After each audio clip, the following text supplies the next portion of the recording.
Now, NBC5 First Warning Weather, the area's certified most accurate forecast.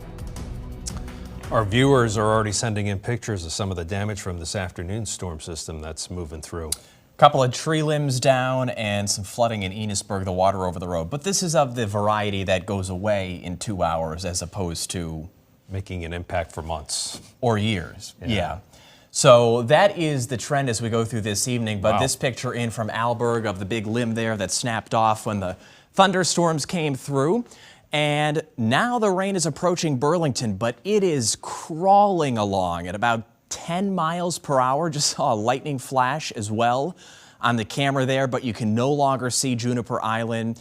All of this is heading into town and then east of there in the next hour or so. So a lot of stuff on Storm Tracker right now, but not very much of it is severe. So this is the northern end of the line. No severe thunderstorm warning there anymore, but the rain is really pelting down, especially between Enosburg and Richford. This is our estimated rainfall product, very high resolution over the last 3 hours. So the core of this rain between Berkshire and Enosburg, and saw some of the pictures there of the water over the main road through Enosburg. That warning up till 9 p.m., a flash flood warning.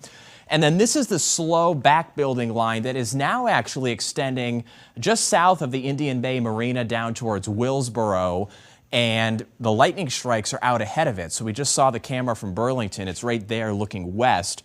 All of this going to the east or east-southeast at a crawl, a snail's pace. 6:45 is how long this warning is up for. It includes Williston and Hinesburg and Essex and Burlington itself. There can be some wind damage as this continues to strengthen and slowly push east. So Williston at 7:12, Jericho at 7:16, and then Hinesburg after that.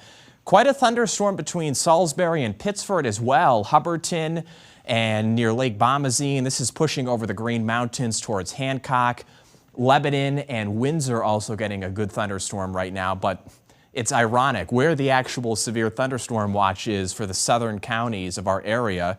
Not much going on. Sunshine. Not totally out of the woods till later this evening, so we'll be watching the radar, but at least pretty quiet right now.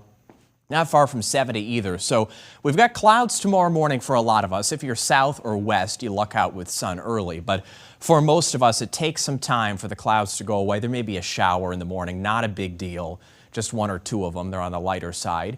Then more sun by sunset tomorrow and a beautiful Sunday. Sunshine, 80s, not very much humidity. Just looks like a tremendous second half of the weekend. Virtually no smoke as well. So a real nice stretch of weather here tomorrow, Sunday, and Monday. A warm up as well. So 83 on Sunday, 86 on Monday. Not bringing more thunderstorms back, at least on a widespread scale, until Tuesday and Wednesday of next week. But Thursday looks good.